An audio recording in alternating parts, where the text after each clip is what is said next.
Good morning बच्चों। आज हम क्लास 8 के मैथ सब्जेक्ट के प्रश्नावली 7.1 का क्वेश्चन आंसर करेंगे। ठीक है, तो सबसे पहला क्वेश्चन है क्वेश्चन नंबर 1, निम्नलिखित का अनुपात ज्ञात कीजिए। ठीक है, जिसमें ए नंबर का क्वेश्चन है, एक साइकिल की 15 किलोमीटर प्रति घंटे की गति का एक स्कूटर की 30 किलोमीटर प्रति घंटे की गति से अनुपात निकालना है। ठीक है, तो इसके लिए हल में ऊपर में साइकिल की गति और नीचे में स्कूटर की गति। अनुपात मतलब जैसे 1/2 यही होता है, 1:2 यही चीज है दोनों। तो हम बटा में लिखे, इसका मतलब स्कूटर की गति का इस साइकिल की गति का स्कूटर गति से अनुपात निकाल रहे हैं। ठीक है, साइकिल की गति दी हुई है 15 किलोमीटर प्रति घंटा और स्कूटर की गति कितनी है, 30 किलोमीटर प्रति घंटा। तो 15 किलोमीटर प्रति घंटा ऊपर लिखे, नीचे 30 किलोमीटर प्रति घंटा लिखे। जब इसको काटे तो 1 और नीचे में 2, तो 1:2 या 1/2 हुआ। इसको हम लोग 1:2 लिखेंगे। ये पहला सवाल यहाँ पे कंप्लीट हुआ, पहला का आंसर आया 1:2। दूसरा सवाल है 5 मीटर का 10 किलोमीटर से। एक बात हमेशा याद रखिएगा, जब यहाँ पे मीटर है तो यहाँ पे भी मीटर होना चाहिए, अनुपात बराबर में निकलता है। समझ में आया? तो यहाँ मीटर है, यहाँ किलोमीटर है, तो सबसे पहले किलोमीटर को हम मीटर में चेंज करेंगे। जो 10 किलोमीटर है, आप लोग को पता होगा 1 किलोमीटर बराबर 1000 मीटर होता है। ठीक है, तो 10 किलोमीटर बराबर 10 गुना 1000, तो कितना हो गया, 10,000 मीटर। ठीक है, 5 मीटर ऊपर लिखेंगे, बटा करेंगे 10,000 मीटर नीचे लिखेंगे, काटेंगे 5 को एक बार में ये और नीचे 2000, तो 1/2000 यही हुआ, 1:2000 आंसर। ये दूसरा नंबर का जो अनुपात आया 1:2000। ठीक है, समझ में आया? चलिए, सी नंबर है 50 पैसे का 5 रुपए से। तो देखिए यहाँ पे पैसे है, ठीक है, अब पैसे यहाँ पे रुपए है। मैंने बताया पहला, इसके पहले वाले क्वेश्चन में पैसा है तो पैसा से निकलेगा। यहाँ पे मीटर था तो उसको किलोमीटर को फिर हम मीटर में चेंज किए थे। उसी तरह यहाँ पे 50 पैसा है, 5 रुपए को हम पैसा में चेंज करेंगे। सबको पता होगा 1 रुपए में 100 पैसा होता है, तो 5 रुपए में 5 गुना 100 पैसा कितना हो गया, 500 पैसे। उसी तरह 50 पैसे को ऊपर लिखेंगे बटा 500 पैसे। जब काटेंगे तो 1:10, 1/10 आया, उसको हम अनुपात में लिख देते हैं 1:10। ये क्या हो गया, सी नंबर का आंसर। यहाँ पे हमारा पहला खत्म होता है, समझ गए होंगे।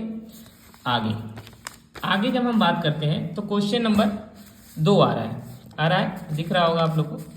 निम्नलिखित अनुपात को प्रतिशत में परिवर्तित कीजिए। यहाँ पे क्या है, अनुपात दिया हुआ है, प्रतिशत में बदलना है। तो अनुपात से प्रतिशत में बदलना बिल्कुल भी आसान है। जैसे 3:4 है, 3/4 लिख लीजिए, गुना करके 100% से उसको गुना करेंगे। ठीक है, 3/4 को 100% से गुना करेंगे तो ये प्रतिशत में बदल जाएगा। तो 3/4 गुना 100 ऊपर था, तो 4 से 25 बार में 100, 25 दिया 75%। ये 3:4 75% हो गया। इसको हम रिवर्स भी कर सकते हैं, आप समझ सकते हैं। जैसे कि ये 75% है, तो जब प्रतिशत हटता है तो नीचे क्या होता है, 100 होता है। जब इसको सॉल्व करेंगे, 25 का पारा था, 25 दिया 75, 25 चौके 7, 3/4 यही आ रहा है, 3:4। समझ में आ रहा होगा आप लोगों को। तो हम प्रतिशत से अनुपात निकाल सकते हैं, अनुपात से प्रतिशत निकाल सकते हैं। उसी तरह बी में था 2:3, वही किए, 2:3 को 2/3 गुना 100% से गुना किए।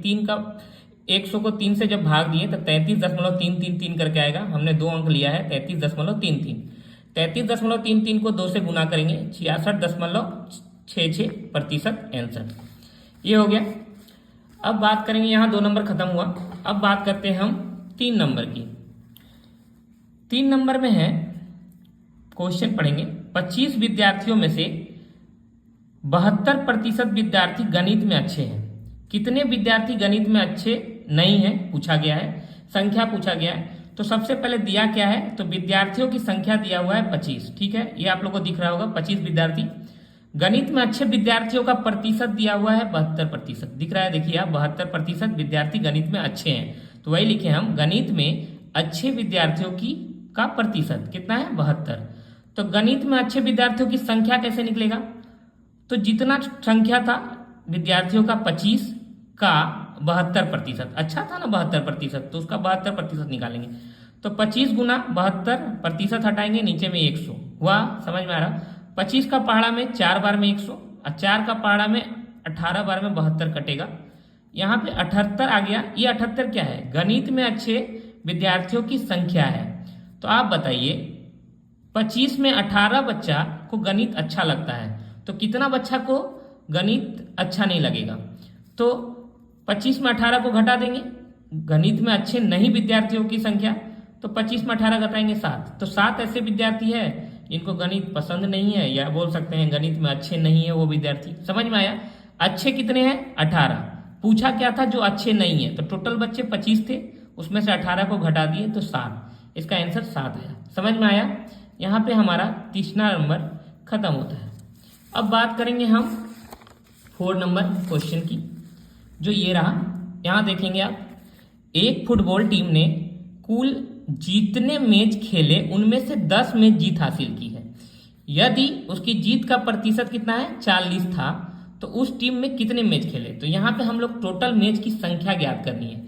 तो सबसे पहले हम मान लेंगे, माना फुटबॉल टीम द्वारा खेले गए कुल मैचों की संख्या x है, हमको नहीं पता है इसलिए हम इसको x माने। प्रश्नानुसार प्रश्न क्या बोलता है, जितना मैच खेला था तो हम x माने हैं, उसका 40% जो मैच है वो जीता है जो 10 के बराबर है। मतलब क्या हुआ कि कुल मैचों में 40% कितने के बराबर है 10 के बराबर। तो वही किए, x का 40% बराबर 10। तो x गुना का मतलब गुना 40 बटा 100, प्रतिशत हटा तो 100 बराबर 10। जब x को यहीं रखेंगे, देखिए इधर 40 बटा 100 है, इधर जाएगा तो 100 नीचे में था, भाग में था तो 10 से गुना हो गया 100, और 40 ऊपर में गुना था तो ये नीचे भाग में आ गया। 10 का पहाड़ा में 4 बार में 40 और 4 का पहाड़ा में 25 बार में 100, तो कितना आ गया 25। समझ में आया। एक बार फिर से समझेंगे। देखिए इधर 10 था, इधर 40 बटा 100 था, तो ये x के साथ ऊपर में 40 था तो नीचे आएगा 40, और 100 इधर नीचे था तो गुना होके ऊपर जाएगा, बराबर के इधर आता है। तो इसी तरह होता है, पहले भी आप लोग जानते होंगे लेकिन फिर भी मैंने एक्सप्लेन कर दिया। अब आगे देखें तो क्या हो गया, x बराबर 25 निकला। तो x क्या था, फुटबॉल टीम द्वारा खेली गई कुल मैचों की संख्या ही ना था x, हम यहाँ माने थे ना। देखिए फुटबॉल टीम द्वारा खेले गए कुल मैचों की संख्या बराबर x, तो क्या हो गया, फुटबॉल टीम द्वारा खेले गए कुल मैचों की संख्या कितना आ गया 25, जो हमारा आंसर है। समझ में आया। तो यहाँ पे हमारा 4 नंबर खत्म होता है। अब आते हैं, इसी में है 5 नंबर। 5 नंबर की बात करते हैं। देखिए अच्छे समझिएगा इसको। यदि चमेली के पास अपने धन का 75% खर्च करने के बाद कितना बचा, 600 रुपये बचा। बोला चमेली एक लड़की है जिसके पास 75% धन उस खर्च कर दी, तो उसके पास 600 रुपये बचे। तो ज्ञात कीजिए कि उसके पास शुरू में कितने रुपए थे। बचा है ना 600, तो पूछ रहा है कि पहले कितना था। तो देखते हैं, बनाएंगे। दिया क्या है, चमेली ने खर्च किए गए धन कितना प्रतिशत था 25%। कोई भी संख्या, हम पहले भी बताए हैं आप लोग को, कोई भी संख्या अपने आप में 100% होती है। तो चमेली ने खर्च किए धन 75%, तो इसका मतलब चमेली बचाई कितना 25%। समझ में आ रहा होगा। 75 और 25 100, मतलब 100 में हम 75 घटा के आपको बता दिए कि 25। चमेली के पास बचत धन कितना हो गया 25%। प्रश्न के अनुसार दिया हुआ है, हम पहले मान लेते हैं, माना चमेली के पास कुल धन कितना था x, पहले यही था, यही निकालना है हम लोग, x मान लिए। प्रश्न के अनुसार है x, टोटल धन x था चमेली के पास, उसका वो 25% बचाई।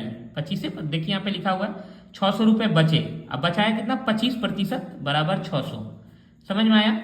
x का 25% कितना के बराबर हो गया 600 के। तो सही का मतलब गुना होता है, 25 बटा 100 करेंगे बराबर 600। x 600, वो से ही देखिए हम इसके पहले भी बताए थे 25 बटा 100 है, ऊपर 25 है तो नीचे आया 25, नीचे 100 है तो गुना होकर ऊपर चला गया, 25 का पहाड़ा में 4 बार में 100 और 600 गुना 4 तो 2400 हो गया। x बराबर 2400 हो गया। यही है, झमेली के पास कुल धन कितना था पहले, 2400 रुपये। समझ में आया आप लोग को? तो यहाँ पे हमारा 5 नंबर होता है समाप्त। ठीक है, नहीं समझ में आएगा तो आप इसको 2 बार देखेंगे, आपको बिल्कुल समझ में आएगा। ठीक है, ठीक है। अब बात करेंगे हम लास्ट आपका क्वेश्चन नंबर 6। इसको अच्छे से समझेंगे, देखने में बड़ा है, क्वेश्चन कोई बड़ा नहीं है। इसमें लिखा हुआ है यदि किसी शहर में 60% व्यक्ति क्रिकेट पसंद करते हैं और 30% फुटबॉल पसंद करते हैं और शेष अन्य खेल पसंद करते हैं, तो ज्ञात कीजिए कि कितने प्रतिशत व्यक्ति अन्य खेल पसंद करते हैं। उसके बाद और है, यदि कुल व्यक्ति 50 लाख है तो प्रत्येक प्रकार के खेल को पसंद करने वाले व्यक्तियों की यथार्थ संख्या ज्ञात कीजिए। तो सबसे पहले इसमें क्या करना है हमें, देखिए जो दिया है उसको लिखेंगे। व्यक्तियों का प्रतिशत जो क्रिकेट पसंद करते हैं कितना हो गया, 60। व्यक्तियों का प्रतिशत जो फुटबॉल पसंद करते हैं कितना हो गया, 30। हम आपको बताए थे कोई भी संख्या अपने आप में 100% होती है, तो शेष खेल कितना पसंद करेगा, ये दोनों मिलकर कितना प्रतिशत हो रहा है, पहले ये देखिए 60 और 30 90। तो शेष अन्य खेल पसंद करने वाले व्यक्ति 100 में घटा हो जाएगा 90 का, तो कितना होगा 10। ये समझ में आ गया होगा, ये पहले भी हम समझाएं इसी में। शेष अन्य खेल पसंद करने वाले प्रतिशत कितना हो गया 10, कहें कि 60 और 30 तो फुटबॉल और क्रिकेट मिलकर 90 कर ले रहे थे, तो अन्य खेल कितना हो रहा है 10%। तो आधा क्वेश्चन हमारा यहाँ पे सोल्व हो गया। अब आगे बात करते हैं। अब व्यक्तियों की संख्या जो क्रिकेट पसंद करते हैं, तो दिया हुआ है कि देखिए यहाँ सवाल में देखिए लिखा हुआ है यदि कुल व्यक्ति 50 लाख है, तो यहाँ पे देखिए व्यक्तियों की संख्या जो क्रिकेट पसंद करते हैं, तो क्रिकेट कितना पसंद करेगा, 50 लाख का 50 लाख है कुल व्यक्तियों की संख्या 50 लाख। देखिए 50 के बाद 5 शून्य मतलब 50 लाख का मतलब गुना 60%, यही ना क्रिकेट पसंद करने वाला। यहाँ पे क्वेश्चन में भी दिया हुआ है, देखिए क्रिकेट पसंद करने वाले कितना 60%, तो हम वही 50 लाख का 60% किए, तो 50 लाख गुना 60/100 हो गया। 1 शून्य यहाँ कटा, 1 शून्य इससे कटा, कितना हो गया 1 शून्य, यहाँ पे मिस्टेक है, यहाँ पे 1 शून्य और लगेगा। ठीक है, तो 6 5 30 कितना हो गया 30 लाख। तो वो व्यक्ति जिनकी क्रिकेट पसंद करने वाले व्यक्तियों की संख्या कितनी हो गई 30 लाख। समझ में आया? 50 लाख, यहाँ पे 1 शून्य मिस हो गया था, हम यहाँ पे दे दिए, ये कटा है, आप समझ लेना। और ये 30 लाख आंसर हो गया। ठीक है, व्यक्तियों की संख्या जो फुटबॉल पसंद करते हैं सेम टू सेम, देखिए 50 लाख टोटल है, कितना प्रतिशत पसंद करता है फुटबॉल, 30% से गुना किए, प्रतिशत हटाए, नीचे में 100, 1 शून्य कट गया, 5 दिया 15 लाख, कितना हो गया 15 लाख। समझ में आया होगा, सेम टू सेम है। यहाँ पे था क्रिकेट 60% किए थे, फुटबॉल कितना है 30%। सवाल में दिया हुआ है, देख लीजिएगा आप, व्यक्तियों के प्रतिशत जो क्रिकेट पसंद करते हैं 60 और फुटबॉल पसंद करते हैं 30, और हम लोग निकाले थे शेष खेल कितना 10। तो अब निकालेंगे व्यक्ति की संख्या जो अन्य खेल पसंद करते हैं, तो 50 लाख का कितना होगा 10%, उसे ही 50 लाख गुना 10/100, 1 शून्य 1 शून्य 1 शून्य यहाँ पे काटे, तो कितना हो गया 5 लाख। तो हमारा तीनों आंसर निकल गया। जो क्रिकेट पसंद करते हैं उनकी संख्या हो गई 30 लाख, जो व्यक्ति फुटबॉल पसंद करते हैं उनकी संख्या हो गई 15 लाख, और जो व्यक्ति अन्य खेल पसंद करते हैं उनकी होगी संख्या 5 लाख। आप एक बार ये तीनों को जोड़ेंगे ना तो 50 लाख ही आएगा। एक बार जोड़ लीजिए, 30 लाख और 15 लाख हो गए 45 लाख, और 5 लाख कितने हो गए 50 लाख, मतलब तीनों मिलके 50 लाख आ गए। तो टोटल व्यक्तियों की संख्या 50 लाख थी, और सबका संख्या भी हम बता दिए। यहाँ पे आपका चैप्टर होता है समाप्त। ये जो एक्सरसाइज आपका 7.1 था वो यहाँ पे समाप्त होता है। ठीक है, नहीं समझ में आए तो इसको 2 बार देखेंगे, अपने आप समझ में आएगा, और 2 बार बनाएंगे तो समझ में आ जाएगा। इसी के बाद धन्यवाद, और आपको पसंद आए वीडियो तो आप हमारे चैनल को सब्सक्राइब करें और लाइक करें। धन्यवाद।